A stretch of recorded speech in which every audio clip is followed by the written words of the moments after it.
नमस्ते, मैं विवेक तिवारी, सहायक अध्यापक चित्रकूट इंटर कॉलेज करवी। आज हम कक्षा 12 के बच्चों के रसायन विज्ञान में दैनिक जीवन में रसायन चैप्टर पर चर्चा करेंगे। देखिए, सबसे पहले हम इसके परिचय की बात करते हैं। हम देखते होंगे कि जब हम लोग सुबह उठते हैं, सुबह से ही हम चारों ओर रसायनों से घिरे हुए हैं। जैसे आप सुबह उठने के बाद सबसे पहले ब्रश करते हैं, तो ये जो टूथपेस्ट है, यह भी एक प्रकार का रसायन है। उसके बाद हम साबुन का यूज करते हैं, वह भी रसायन है। और विभिन्न प्रकार के स्वीटनर मिलाए जाते हैं खाने पीने की चीजों में, वह भी रसायन है।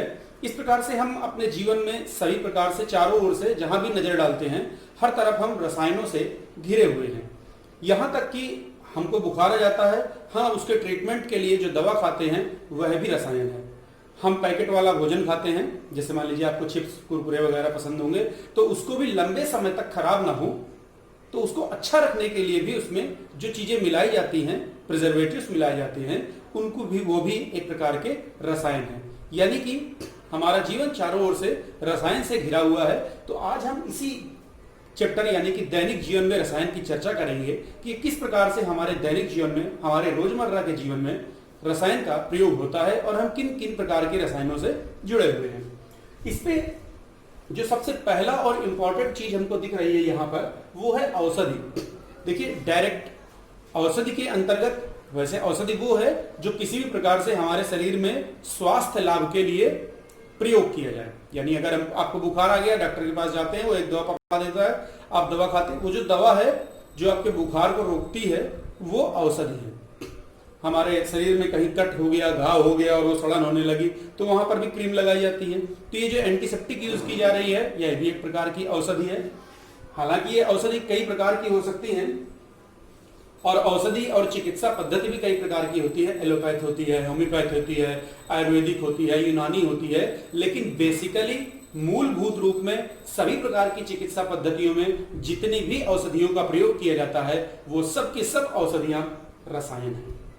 तो आप समझ रहे होंगे कि जितनी भी औषधि हम प्रयोग कर रहे हैं, जितनी भी इस तरह की चीजों का हम प्रयोग कर रहे हैं, वो सब रसायन है। अब बात करते हैं, इसी में अगली हेडिंग मैंने यहां पर डाली हुई है, औषधि रसायन की।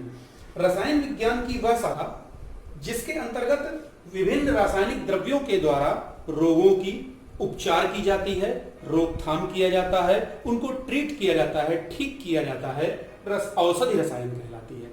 यानी कि इस रसायन विज्ञान की इस शाखा के अंतर्गत हम उन रसायनों का अध्ययन करेंगे जो कि विभिन्न प्रकार की बीमारियों के लिए प्रयोग किए जाते हैं। ठीक है, जैसे बुखार आया तो जो औषधि यूज की जाएगी उसे ज्वरनाशी कहेंगे। किसी प्रकार का दर्द है, जो औषधि यूज की जाएगी उसे पीड़ानाशक कहते हैं हम लोग। इस प्रकार से विभिन्न प्रकार की औषधियों को कैटेगराइज भी किया गया है, जिनका हम आगे जाकर अध्ययन करेंगे। अब यहीं पर एक शब्द लिखा हुआ है, ड्रग्स। आपने सुना होगा अक्सर ड्रग्स का नाम फिल्मों में या अलग तरह की चर्चाओं पे। तो बच्चों, जब आप फिल्म देखते हैं तो आप देखते हैं कि ड्रग्स कोई बहुत खराब चीज है, और हमारे आसपास जो है जब भी कभी चर्चा होती है, अखबारों में आता है कि ड्रग्स की तस्करी करते हुए लोग पकड़े गए। तो बेसिकली ड्रग्स क्या है और औषधि क्या है? औषधि की तो हमने चर्चा कर ली कि वो रसायन जो हमको किसी भी प्रकार की बीमारी से निजात दिलाने के लिए, किसी भी प्रकार की बीमारी से ठीक करने के लिए, उपचार के लिए, ट्रीटमेंट के लिए यूज किए जाते हैं, उन्हें हम औषधि कहते हैं। अब ड्रग्स क्या है? केमिकल रूप से यानी रसायन की दृष्टि से औषधि और ड्रग्स में कोई अंतर नहीं है। ठीक है, केमिकल रूप से औषधि और ड्रग्स में कोई अंतर नहीं है, लेकिन फिर भी सामान्य बोलचाल की भाषा में ड्रग्स अलग है और औषधि अलग है। तो मैं सामान्य बोलचाल की भाषा में जो शब्दावली यूज की जाती है, मैं उस शब्दावली पर चर्चा करता हूं, मैं उस पर बात करता हूं, और एक बार मैं उसको आपके सामने पढ़ देता हूं, आपको क्लियर हो जाएगा। देखिए, औषधि विषैली नहीं होती, इसका कोई पार्श्व प्रभाव नहीं होता। यानी जैसे मैंने बुखार की दवा ले ली तो उसके कारण जहर नहीं उत्पन्न होगा मेरे शरीर में, मुझे उस दवा के कारण एक आदत नहीं पड़ेगी उसकी, मुझे उस दवा के कारण नशा नहीं छाएगा। इस प्रकार से औषधि जो होगी उसका कोई साइड इफेक्ट, उसका कोई साइड इफेक्ट नहीं होता। लेकिन वहीं जो ड्रग्स होते हैं उनके ढेर सारे तमाम प्रकार के साइड इफेक्ट होते हैं। और यही अगर हम बात करें तो औषधि जो होता है वो उसका उद्देश्य औषधि का जो उद्देश्य होता है वो हमारे शरीर में विभिन्न प्रकार के पनप रहे रोगों को ठीक करना होता है, जबकि जो ड्रग्स जो है वो इस प्रकार से बनाई जाती है कि वो हमारे शरीर में उत्तेजना के स्तर को बढ़ा दे या कुछ विशेष क्रियाशीलता को बढ़ा दे। औषधि जो होती है वो उस स्पेसिफिक पॉइंट पर काम करती है जिसके लिए उसे डिजाइन किया गया है। जैसे मान लीजिए आपका सर दर्द हो रहा है तो हम लोग जाते हैं बाजार और जाकर एस्पिरिन खा लेते हैं।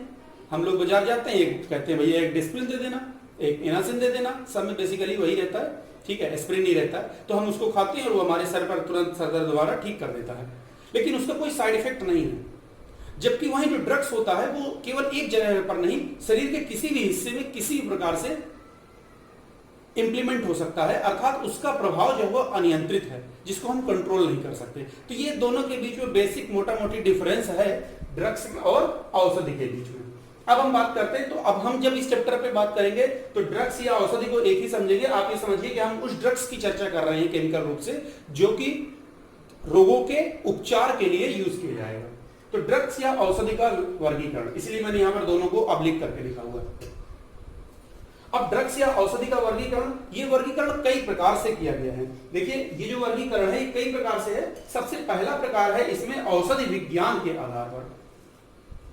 अब देखिए जो चिकित्सक होते हैं वो औषधि विज्ञान के आधार पर इसे कई भागों में बांटते हैं। ये जो भाग हैं ये कुछ इस प्रकार से हैं। सबसे पहला भाग होता है एंटीसेप्टिक। एंटीसेप्टिक, ठीक है। अब ये एंटीसेप्टिक क्या होता है? ये सूक्ष्म जीवों को मारने या उनकी वृद्धि रोकने के लिए यूज किया जाता है, ठीक है। आपने देखा होगा कि अगर कहीं कोई ब्लेड लग गया या खरोच लग गई या हमारे शरीर पर कहीं भी कुछ भी कट गया तो हम तुरंत कहते हैं भैया एक एंटीसेप्टिक लगा लो, डेटॉल से धुल लो, ये कर लो, ताकि वहां पर अगर कोई सूक्ष्म जीव या और कोई इस तरह का परजीवी उत्पन्न हो रहा हो जो कि और ज्यादा हमारी समस्या को बढ़ा सके तो उसको खत्म किया जा सके। तो ये तो हो गया एंटीसेप्टिक। दूसरी जो आता है उसपे होता है ज्वर रोधी। अब ज्वर माने क्या होता है आप समझ रहे हैं, ज्वर का मीन्स होता है बुखार, तो बुखार रोकने वाला, ठीक है। अब ज्वर या शरीर के ताप को कम करने वाला। बुखार क्या है? शरीर का टेम्परेचर ही तो है। हमारे शरीर का टेम्परेचर थोड़ा सा ऊपर नीचे बढ़ गया तो हम उसी को बुखार कर देते हैं। तो शरीर के टेम्परेचर को कंट्रोल करने वाली जो दवाएं होती हैं उस प्रकार की दवाओं को हम ज्वर रोधी कहते हैं, जैसे पैरासीटामोल। अगली दवा की बात करते हैं, वह है दर्द निवारक। अब देखिए दर्द निवारक मीन्स हमारे शरीर पे दर्द को कम करने वाला। अचानक से पेट दर्द होने लगा, अचानक से सर दर्द होने लगा, कोई एक हाथ में दर्द होने लगा, तो इन सभी प्रकार के दर्दों को रोकने के लिए जिस प्रकार की दवाओं का प्रयोग किया जाएगा उन्हें हम दर्द निवारक दवाएं कहते हैं। हालांकि पैरासीटामोल का प्रयोग यहां पर भी किया जा सकता है, पर एस्पिरिन का भी यूज यहां पर करते हैं। आगे बात करते हैं, अगली एक प्रकार की दवा होती है वो होती है एंटीबायोटिक। एंटीबायोटिक आजकल इसका चलन बहुत है। अब देखिए ये क्या है, हमारे शरीर में कुछ रोग ऐसे होते हैं जो बाह्य रोगाणुओं या जीवाणुओं के कारण होते हैं।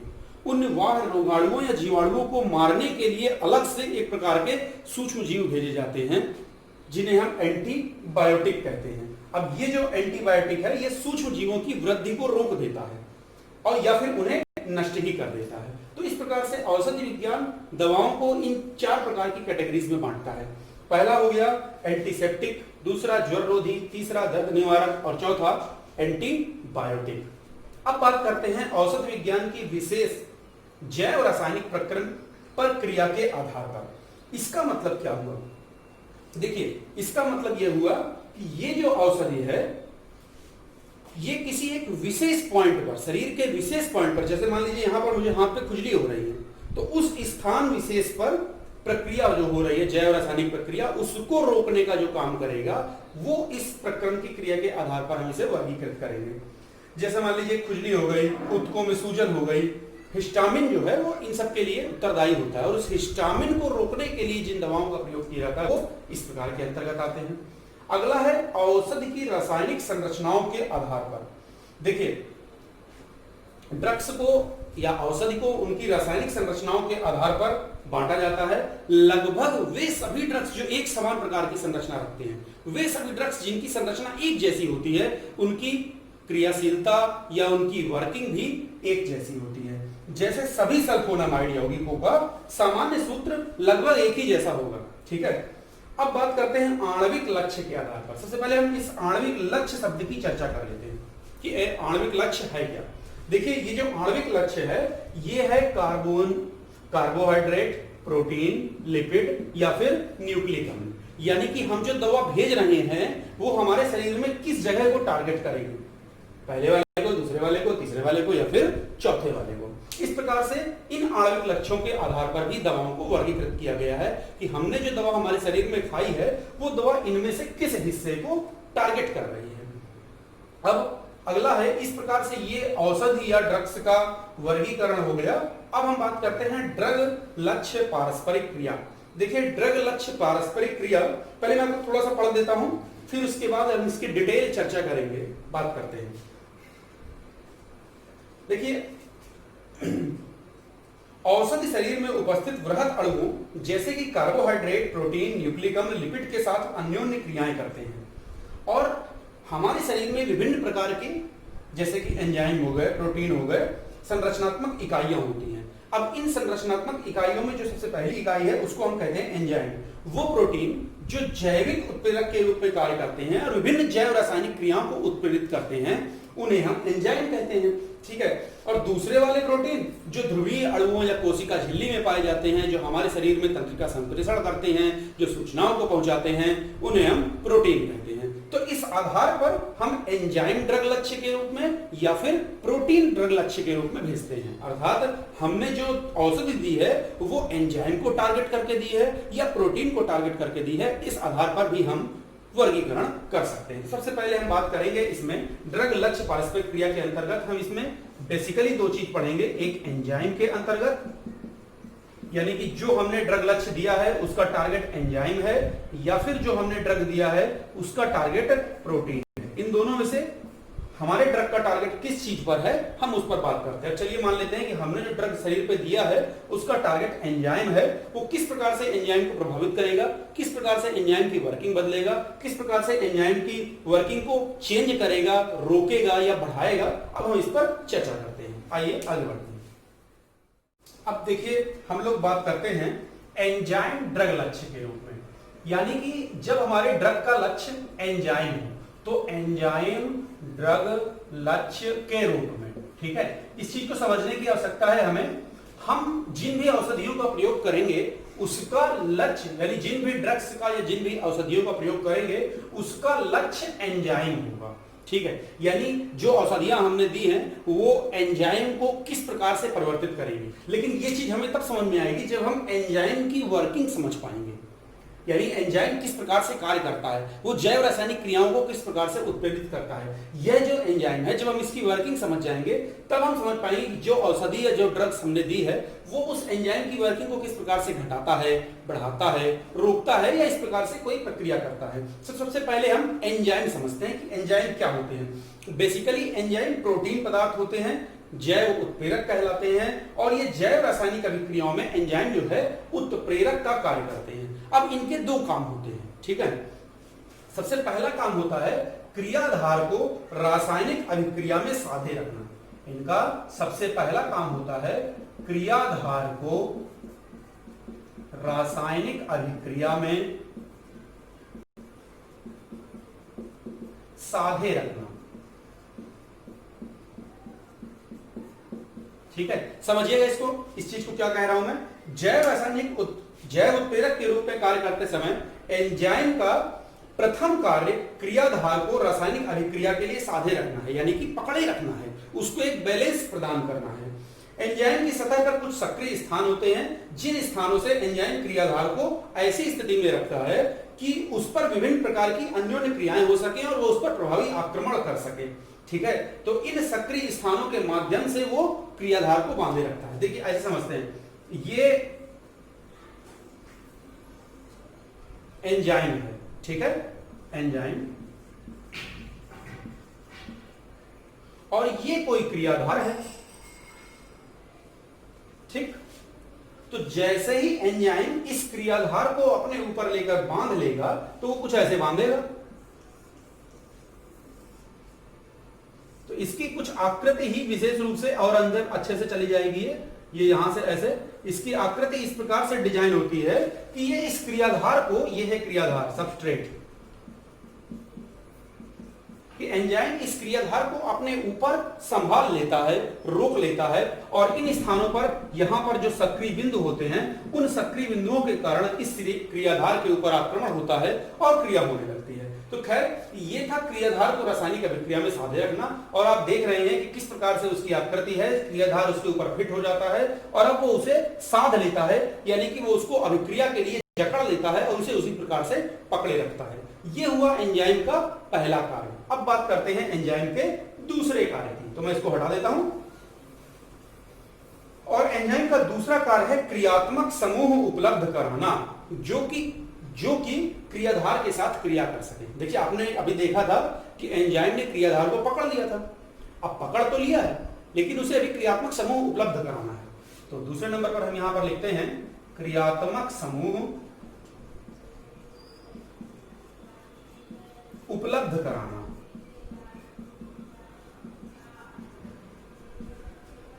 क्रियात्मक समूह तो उपलब्ध कराना ही है, लेकिन किस प्रकार के क्रियात्मक समूह? जो कि अन्योन्य क्रिया कर सके, जो कि परस्पर क्रिया कर सके, जो अन्योन्य क्रिया कर सके। ठीक है, तो मैं एक बार पढ़ता हूं। एंजाइम का दूसरा काम क्रियात्मक समूह उपलब्ध कराना है, जो कि क्रियाधार अणु या अभिकारक अणु पर आक्रमण करके रासायनिक क्रिया को संपन्न करता है। यह कार्य एंजाइमों की सक्रिय सतह पर उपस्थित प्रोटीनों के एमिनो अम्ल अवशिष्टों के द्वारा किया जाता है।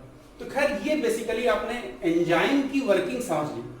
एंजाइम जो होता है वो क्रियाधार को पकड़ लेता है और वहां पर क्रियात्मक समूह उपलब्ध कराता है, जिससे उस क्रियात्मक समूह पर अन्योन्य क्रिया की जाती है। ठीक है, अब हम देखते हैं कि जब हमने कोई ड्रग्स दी या जब हमने कोई औषधि दी तो उस औषधि का इस एंजाइम पर क्या प्रभाव पड़ता है। देखिए सबसे पहली चीज हम बात करेंगे, या इसको हटा देते हैं, आगे बढ़ते हैं। ठीक है, अब हम देखेंगे ड्रग एंजाइम अंतःक्रिया। ड्रग एंजाइम अंतःक्रिया, सरल शब्दों में इसका तात्पर्य क्या हुआ? इसका मतलब यह है कि जब हम एंजाइम में कोई ड्रग डालेंगे या औषधि डालेंगे तो वो किस प्रकार से रिएक्ट करेगा। तो इसको मैं एक बार पढ़ता हूं, फिर उसके बाद हम डिटेल से समझेंगे। औषधि एंजाइम की उपर्युक्त गतिविधियों में से दो गतिविधियां बताई आपको, पहला उसको पकड़ के रखना और दूसरा उसके लिए क्रियाधार उत्पन्न करना। तो उपर्युक्त दो गतिविधियों में से किसी एक में भी अवरोध उत्पन्न कर सकती है। औषधि एंजाइम की सतह पर उपस्थित बंद स्थानों को अवरुद्ध कर सकते हैं अथवा सक्रिय स्थान पर क्रियाधार अणु के आबंधन में रुकावट डाल सकते हैं। इस प्रकार औषधि एंजाइमों की उत्प्रेरक क्रियाशीलता में अवरोध उत्पन्न करते हैं। अब देखिए ये अभी हमने बताया हूं कि या तो वो उसको अवरुद्ध कर सकते हैं या फिर उसकी क्रियाशीलता को अवरोध कर सकते हैं।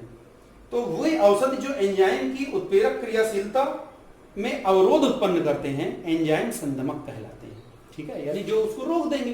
तो हमने ये संदमक शब्द का प्रयोग उत्प्रेरक वाले चैप्टर पर भी किया था। वहां पर कह रहे थे हम कि जो वे उत्प्रेरक जो किसी भी रासायनिक अभिक्रिया की क्रियाशीलता को कम करते हैं संदमक कहलाते हैं। यहां भी वही चीज है कि वे औषधि जो एंजाइम की क्रियाशीलता को कम करेंगी उन्हें हम एंजाइम संदमक कहेंगे। ठीक है, अब यहीं पर बात करते हैं। ये जो अवरोध है ये दो प्रकार से उत्पन्न हो सकता है। पहला प्रकार, कुछ औषधि प्राकृतिक अभिकारी पदार्थों के एंजाइम के सक्रिय स्थान पर जुड़ने से पहले खुद ही वहां पर जुड़ जाते हैं। यानी ये चीज देखिए कि ये अभी हमने थोड़ी देर पहले इस प्रकार से एंजाइम बनाया था और ये यहां पर हमने ये एंजाइम था, ये क्रियाधार था।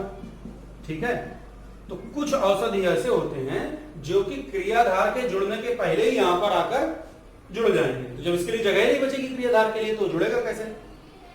और जुड़ जाते हैं और सक्रिय होने से सक्रिय स्थान पर संयोजन में रुकावट डालते हैं। यानी इसके पहले कि ये भाई साहब जुड़ पाते, यहां पर औषधि स्वयं आ जाती है। ये रही औषधि, या इसे आप ड्रग्स भी कह सकते हैं। और जब ये यहां पर आ जाती है तो क्रियाधार के यहां पर आने का स्थान नहीं बच पाता है। और इस प्रकार से इसका मतलब कि ये जो औषधि है ये इस क्रियाधार के साथ प्रतिस्पर्धा करती है। ठीक है, इस स्थान पर पहुंचने के लिए इन दोनों के बीच में स्पर्धा होती है। इसलिए इस प्रकार के इस प्रकार की औषधि को हम लोग प्रतिस्पर्धात्मक संगमक भी कहते हैं। ठीक है, क्योंकि दोनों के बीच में प्रतिस्पर्धा हुई और उस प्रतिस्पर्धा में औषधि जीत गई और एंजाइम के विशिष्ट स्थान पर, एंजाइम के स्थान पर जहां पर क्रियाधार को फिट होना था वहां पर औषधि फिट हो गई और एंजाइम की वर्किंग को रोक देती है।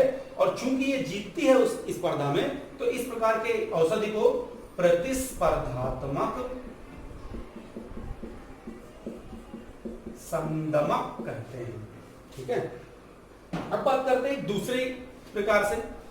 एक तो तरीका ये हो गया, दूसरा एक तरीका और है एंजाइमों का, इन औषधियों का एंजाइम की क्रिया को प्रभावित करने का या रोकने का।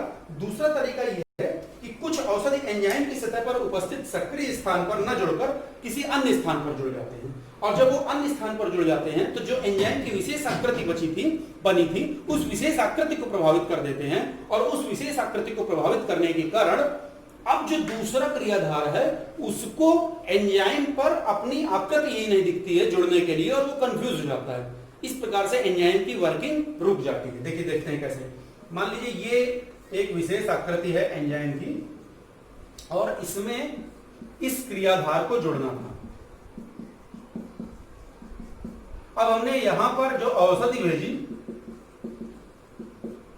वो औषधि इसमें कुछ स्थानों पर, अलग अलग स्थानों पर जुड़ गई, और इसकी आकृति पुरानी वाली न रह करके अब ऐसी हो गई।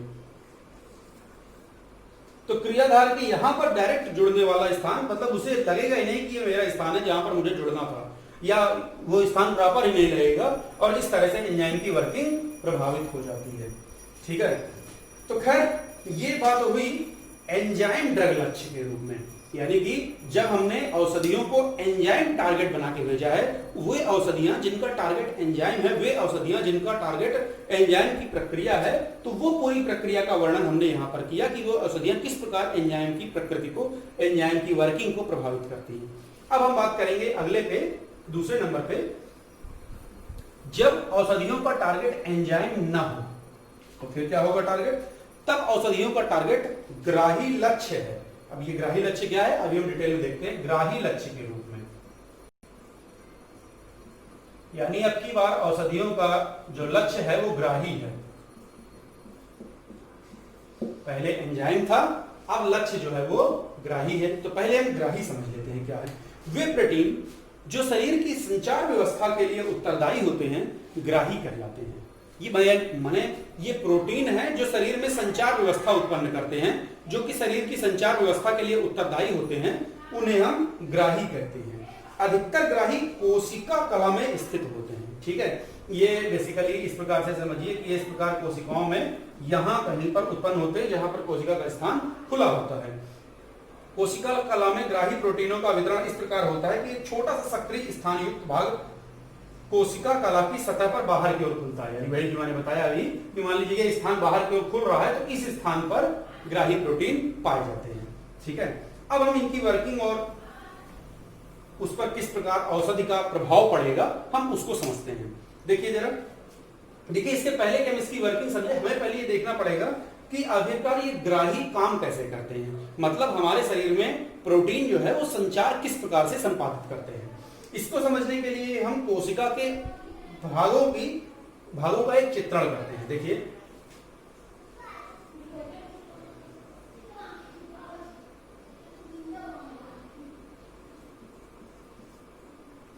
ये हम यहां पर कोशिका का चित्रण बना रहे हैं। ठीक है, और ये इस प्रकार से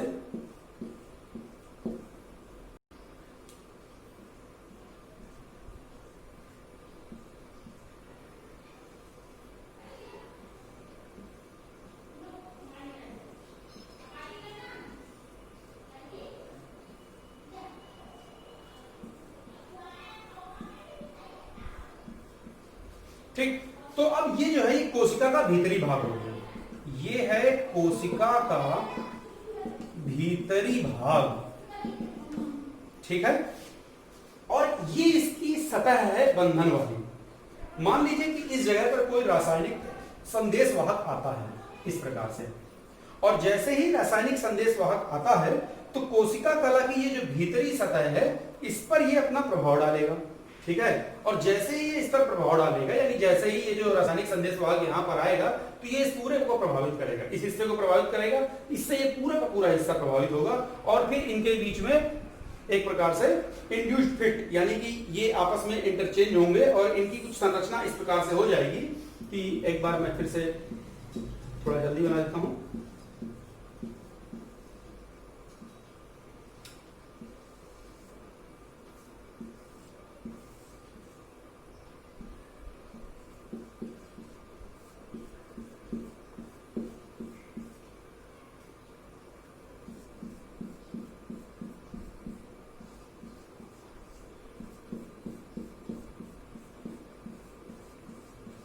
ठीक, अब देखिए यहां पर ये जो दिया हुआ है इस प्रकार से यहां पर ये एक संदेश जैसे ही यहां पर आएगा इसको दबाएगा और इस प्रकार से यहां से संदेश उत्पन्न हो जाएगा और उसके बाद ये जो हिस्सा है इसको छोड़कर चला जाएगा।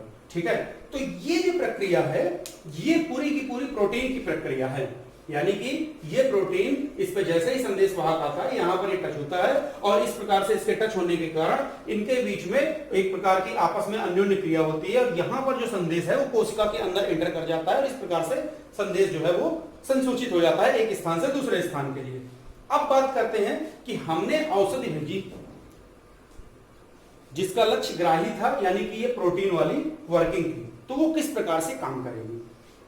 तो एक अन्य प्रकार के औषध जो प्राकृतिक रासायनिक संदेश वाहक के समान कार्य करते हैं, ग्राही को क्रियाशील बनाते हैं।